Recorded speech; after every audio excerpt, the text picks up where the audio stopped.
La pollution n'a pas de frontières. Voici le message commun des élus suisses et français présents la semaine dernière à Genève pour signer une convention de coopération transfrontalière en faveur de la qualité de l'air sur l'agglomération franco-valdo-genevoise. Nous sommes dans une région prospère, mais un des effets pervers de cette prospérité, c'est l'impact sur l'environnement.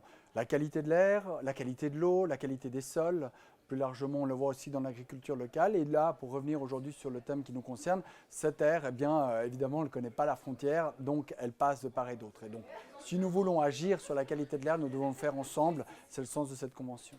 Exemple concret de ce travail mené de concert par les deux pays avec l'application R2G2.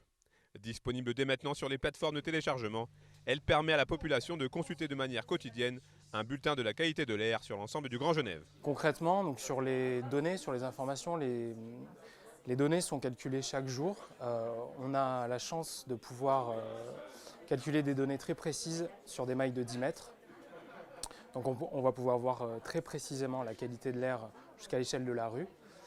Donc elles sont calculées chaque jour. Elles prennent en compte 3 polluants, les particules PM10, l'ozone et le dioxyde d'azote.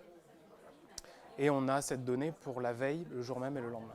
Loin des sphères politiques, cet outil 2.0, en plein dans l'air du temps, a également l'objectif de responsabiliser encore plus les citoyens au problème de la pollution de l'air. Si nous voulons que la population adapte ses comportements, accepte un certain nombre de changements, y compris dans sa liberté de se déplacer par exemple, ou de travailler, eh bien, il faut qu'il y soit sensibilisé. Il faut qu'elle ait accès directement à des données qui soient objectives et transparentes. Cette collaboration franco-suisse ne se fait évidemment pas sans quelques difficultés.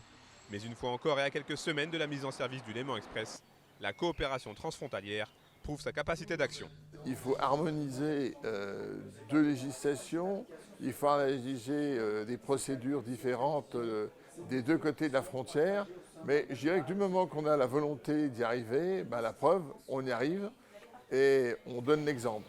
Avec ce type d'initiative, le Grand Genève démontre plus que jamais sa volonté de faire de la qualité de l'air une de ses prérogatives les plus importantes à travers l'accord transfrontalier Pacte Air lancé en janvier 2018.